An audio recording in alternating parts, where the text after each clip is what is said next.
Assalamualaikum warahmatullahi wabarakatuh, sahabat R-Movie. Melanjutkan dari episode sebelumnya, terlihat saat Orhan dan para alpennya yang masih dalam perjalanan menuju misi, seketika mereka diserang oleh segerombolan perampok. Dengan penuh keyakinan, Orhan dan yang lainnya pun membalas serangan terhadap para perampok tersebut. Seorang pria berkata, dia adalah petarung yang tangguh. Dan pria lain mengatakan, aku telah melihat banyak petarung tangguh. Aku akan membuatnya meminta belas kasihan. Kemudian pria itu pun mulai menyerang Orhan dan pertarungan pun terjadi di antara mereka. Dengan sangat brutal, para perampok itu menyerang para alpen. Kemudian pria itu berkata, menyerahlah. Namun Orhan mengatakan, tidak sebelum aku mati. Mendapatkan satu luka syayatan, Orhan pun langsung membalasnya. Dan kemudian mereka saling menodongkan senjata mematikan, hingga akhirnya pertarungan tersebut berakhir seimbang. Kemudian salah satu pria berkata, siapa kau? Apa yang kau cari? Dan Orhan menjawab, aku ingin bertemu dengan pemimpin kalian. Kemudian pria yang lain berkata, kami tidak memiliki pemimpin, kami bersatu. Beritahu aku, siapa namamu? Dan Orhan menjawab, aku Orhan Bey, putra Osman Bey. Mendengar itu pria itu bertanya, jadi kau seorang putra Bey, begitukah? Posisimu tidak bisa melewati pintu kami. Lalu Orhan mengatakan, kami perlu melakukannya untuk masuk, katakan padaku. Dan pria lain mengatakan, pertama-tama kau akan meninggalkan pedang dan posisi Beymu. Setelah itu kau bisa masuk melalui pintu itu, putra Bey. Lalu Orhan bertanya, apakah kalian ingin pedang orang yang baru saja kalian sergap? Dan pria lain mengatakan, jika kau tetap bertekad meski darah telah tertumpah, hidupmu dipercayakan kepada kami, putra Bey. Tinggalkan pedang dan posisimu agar kami dapat mendengarkan masalahmu. Mendengar ini membuat Orhan hanya terdiam memikirkan sesuatu. Sahabat kita beralih sejenak ke Yenisahir. Cerkutai kecil yang terus berlari dari kejaran Fatmah menghampiri Osman seraya berkata, selamatkan aku, Beim. Dengan meraih cerkutai kecil, Osman berkata, nak, kau tidak perlu takut, aku akan menjadi walimu. Lalu cerkutai kecil mengatakan, aku tidak takut pada apapun, Beim. Aku hanya menunggu ayah. Aku tidak ingin dikitan tanpa kehadirannya, Beim. Mendengar ini membuat Osman terdiam sejenak, kemudian memeluk cerkutai kecil, lalu berkata, begitukah? Kalau begitu, lihat aku. Aku berjanji padamu sebagai seorang Bey. Mari tunda khitananmu sampai ayahmu kembali. Mendengar ini cerkutai kecil bertanya, sungguh Beim, terima kasih Osman Bey. Kemudian cerkutai kecil pun memeluk Osman dengan penuh kebahagiaan. Menyaksikan itu membuat semua orang merasa sangat terharu. Kemudian Osman berkata, baiklah, kita akan berkuda. Angkat pedang kalian dan kita akan menaklukkan banyak negeri dengan bersama-sama. Namun, agar tidak tersandung dalam perjalanan, kita perlu memiliki akhlak dari Nabi kita. Kita tidak akan berhenti. Kita tidak akan membiarkan keringat kita menjadi dingin. Jika kita menempuh jalan kita dengan iman, maka kalian akan melihat bahwa Rabbi kita akan memperluas jalan kita.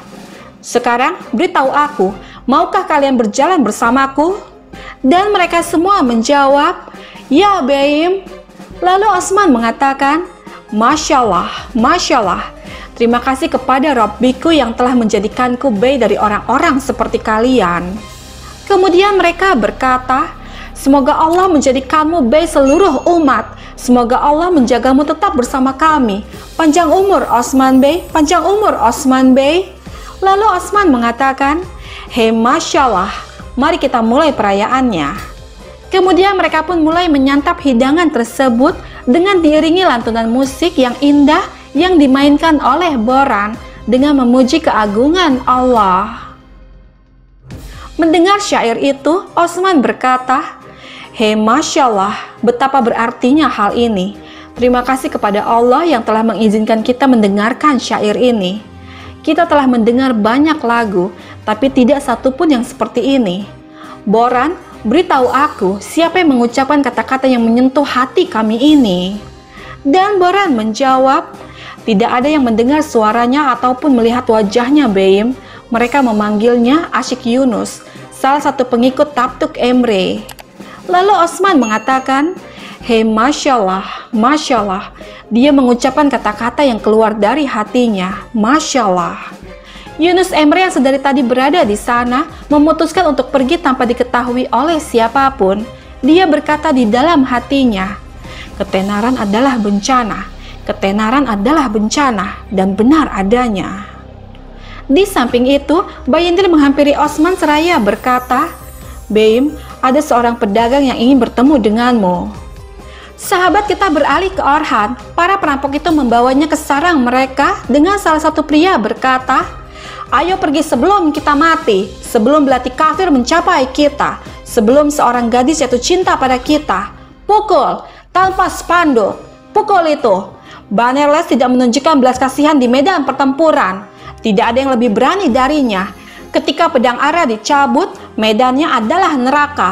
Sebelum panah kematian mengenai kita, pukullah, Banerles. Baiklah, Putra Bey, katakan padaku, apa yang membawamu ke sini? Dan Orhan menjawab, aku di sini untuk undangan Osman Bey, yang merupakan harapan bagi orang yang tidak bersalah dan mimpi buruk bagi orang yang kejam, mengundang kalian untuk menjadi gazi di belakangnya. Mendengar ini, pria itu berkata, apa? Menjadi gazi? Jangan bicara omong kosong, Putra Bey. Tujuan kami adalah emas. Tujuan kami adalah koin. Apa yang akan kau dan ayahmu berikan kepada kami? Lalu Orhan mengatakan, tanpa jiwa perang suci, apa gunanya memiliki harta karun? Apa yang lebih baik daripada menjadi seorang gazi bagi seorang prajurit pemberani? Dan salah satu pria mengatakan, lihatlah orang-orang di belakangku, lihat mereka. Mereka menghabiskan hidup mereka di ruang bawah tanah. Setengah dari mereka adalah buronan, sisanya adalah sisa. Bahkan kucing mereka tidak tahu berapa banyak yang telah mereka bunuh sejauh ini dengan pedang mereka. Atmaca, katakan padaku, berapa banyak orang yang telah kau bunuh? Dan Atmaca menjawab, kalau dihitung-hitung, angkanya adalah bintik hitam janggutku. Kemudian mereka semua tertawa. Lalu pria itu mengatakan, ini adalah pasukan Bazibozuk. Ini adalah serikat tanpa spanduk. Tujuan kami adalah memiliki harta karun. Kemudian Orhan mengatakan, jika tujuanmu bukan perang suci, bahkan pedangmu pun membencimu. Sayang sekali.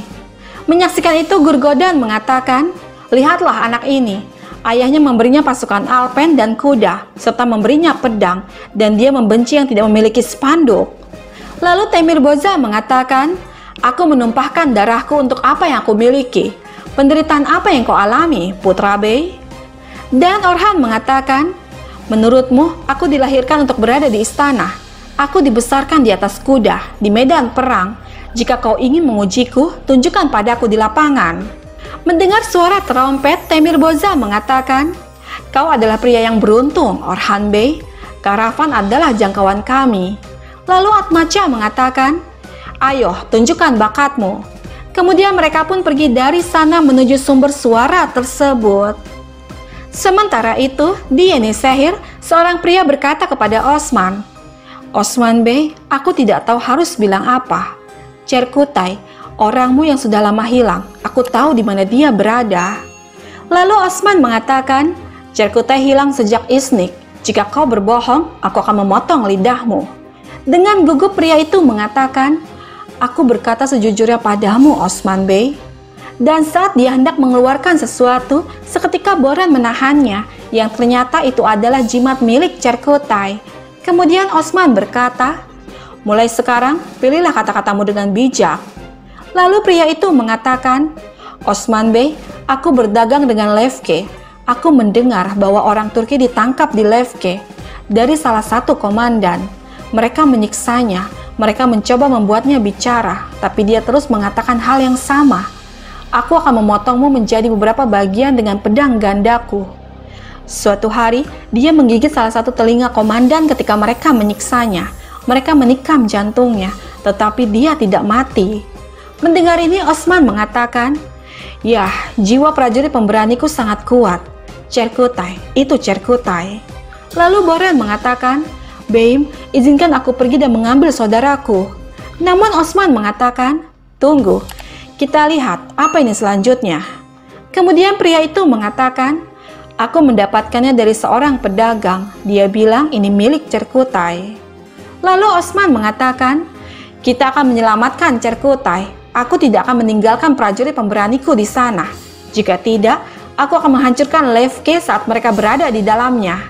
Dan kita akan menghadiahi orang yang membawa kabar tentang pemberaniku dengan emas. Berikan itu padanya." Namun pria itu mengatakan, "Aku tidak memberitahumu untuk emas, Osman Bey, tapi untuk membuat perjanjian bisnis denganmu." Dan Osman mengatakan, "Kami akan membalas orang yang membawa kabar dari orang yang kucintai. Pastinya, jangan khawatir. Tapi jika kau berbohong, maka aku akan memotong lidahmu. Ketahui itu." "Alpen, bersiaplah. Bayindir, bawakan emas Cerkutai. Kita akan membawanya dengan berbicara atau pedang kita akan bicara. Mehmus, kau juga akan ikut dengan kami."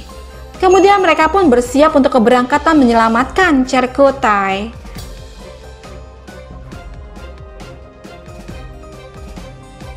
Sahabat, bergabunglah terus bersama kami untuk mengetahui kisah selanjutnya.